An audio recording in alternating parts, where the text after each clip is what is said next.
I'm Ruby. The sharp knocks on the door after sunset made my heart sink.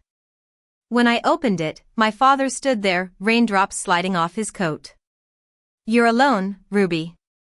No husband, no kids. We're taking this house, he declared. Behind him, my brother Leo smirked, and my mother Iris clutched a box marked Master Bedroom. This was the same family that had cast me out in the storm when I was jobless, and now they wanted to take everything I'd built. I didn't scream or cry. I just stared at them calmly, then reached for my phone. Little did they know what was coming. I grew up in a small town near Seattle. It was a place where everyone greeted each other, but few really knew one another. My father, Henry, was a strict bank manager. He was all about order, rules, and control. My mother, Iris, was a socialite who cared more about appearances than anything else. She always hosted fancy parties and made sure our house looked perfect for the neighbors. Then there was Leo, my older brother by 4 years. He was the apple of my parents' eyes. Everything he did was praised, and he could do no wrong in their eyes. I was different. I was quiet and introverted. I loved to design graphics on my old MacBook, creating art that only I could appreciate. At 17, while Leo was out partying with his friends, I was working part-time at a local coffee shop, saving every penny in a piggy bank for art school. I thought my parents would be proud of my hard work, but I was wrong. One night at dinner, I finally gathered the courage to tell them I wanted to study graphic design at college. Graphic design? That's not a real career, Ruby, my father said, putting down his fork. My mother chimed in, sweetie, you'll end up broke. You should study business like Leo. Leo just laughed and said, good luck making money with your pretty pictures. Their words cut deep, but I didn't show it. That night, I hid my sketchbooks and vowed to prove them wrong. When I turned 18, Leo got a brand new BMW for his birthday. My father gave me a card with $100 inside and said, buy something practical. I used it to buy art supplies for my community college art class. The next few years were tough. I worked long hours at the coffee shop and studied late into the night. I lived in a tiny studio apartment, and no one from my family ever asked how I was doing. But my grandmother, Grace, was different. She lived in a small cottage on the outskirts of town. She called me every week, telling me to follow my dreams. You have a gift, Ruby. Don't let anyone take that away from you, she would say. During summer breaks, I would go to her cottage and help her in the garden. She taught me the value of independence and self-reliance. I graduated from art school at 23. There was no family at my graduation. It was just me, holding my diploma in my hands. That same week, I landed a junior graphic designer job at a small advertising agency. My starting salary was low, but it was a start. I sent my parents a card with a picture of my cluttered desk, but they never replied. Over the years, Leo's success became the family's main topic of conversation. My parents would brag about his promotions at every family gathering. Whenever I had an achievement, like getting a raise or winning a design award, my mother would say, that's nice, dear, but Leo just bought a new house. At 28, I was doing well at the agency. I had experience and a good reputation, but I still craved my family's approval. Then, the unthinkable happened. The agency went bankrupt overnight. I lost my job, and my savings were quickly running out. I was on the verge of eviction. Desperate, I called my father. Dad, I lost my job. I need a loan for rent. I'll pay you back, I said, my voice trembling. He sighed and said, you made your choices, Ruby.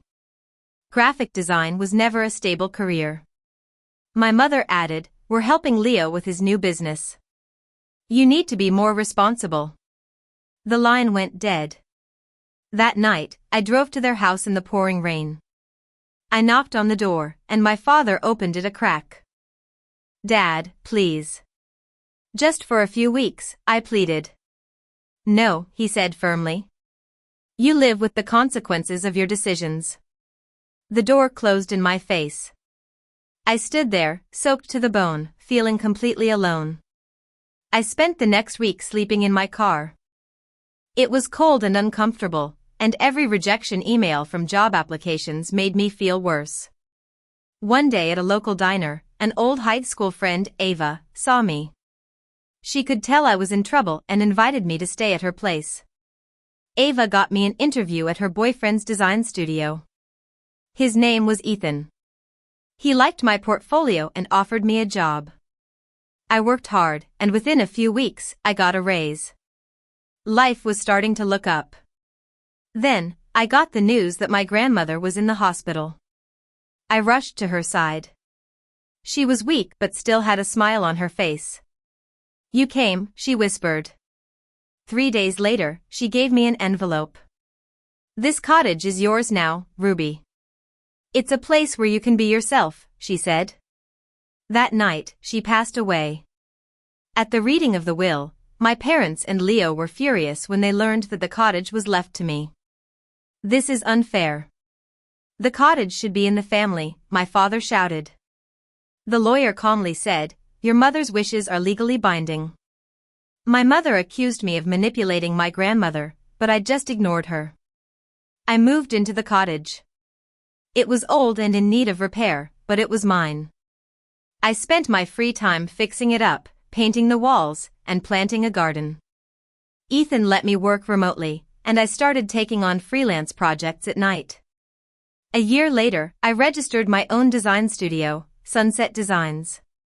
The name came from my grandmother's favorite view of the sunset from the cottage.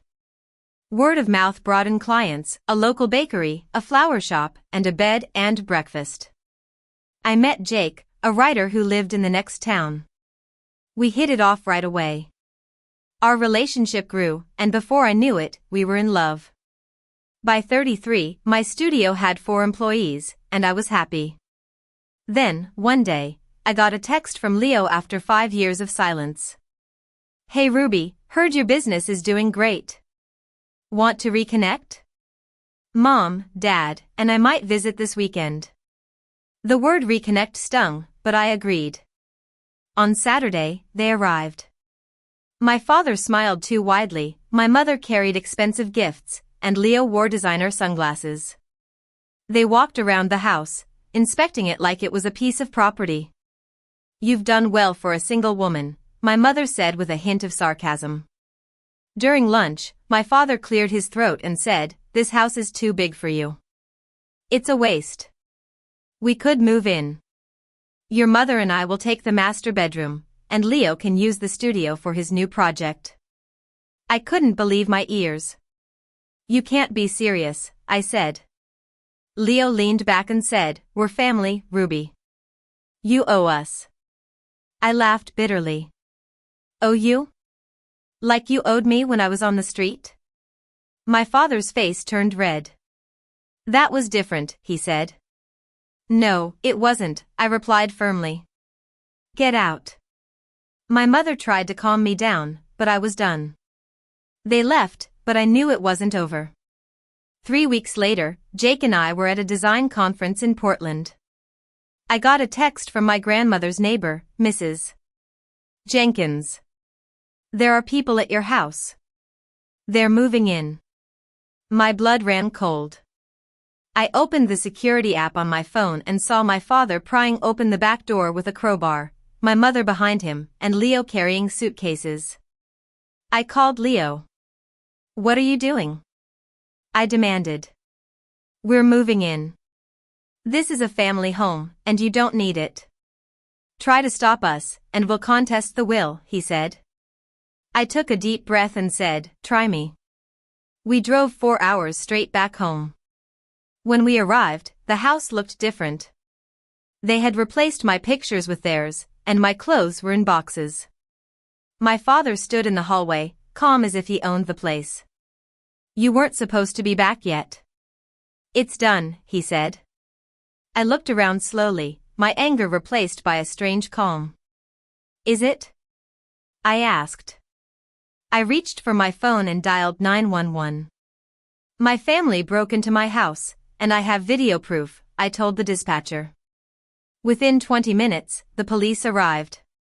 My father tried to pretend it was a misunderstanding, but I showed the officers the video. Their faces hardened. You have 30 minutes to pack your things. Otherwise, you'll be arrested for breaking and entering, one of the officers said. My mother started to cry, saying they had nowhere to go. I didn't feel sorry for them. That's not my problem, I said firmly. They scrambled to pack their things, shouting at each other. When they left, the house was quiet again. It was mine, and I finally felt safe. The police later confirmed charges against my father and Leo. They pleaded guilty and received suspended sentences and probation. A restraining order was put in place to keep them 500 feet away from me. Months passed, and the garden in front of the cottage bloomed with colorful flowers. One evening, while Jake was cooking dinner, my phone rang. It was an unknown number. It was my mother. I heard you're married and expecting. I'm proud of you, she said, her voice trembling. For a long time, I was silent. Then I softly said, thank you. As I hung up the phone and looked at the sunset, I realized that the same storms that once tried to break me had made me stronger. Peace, at last, felt like home.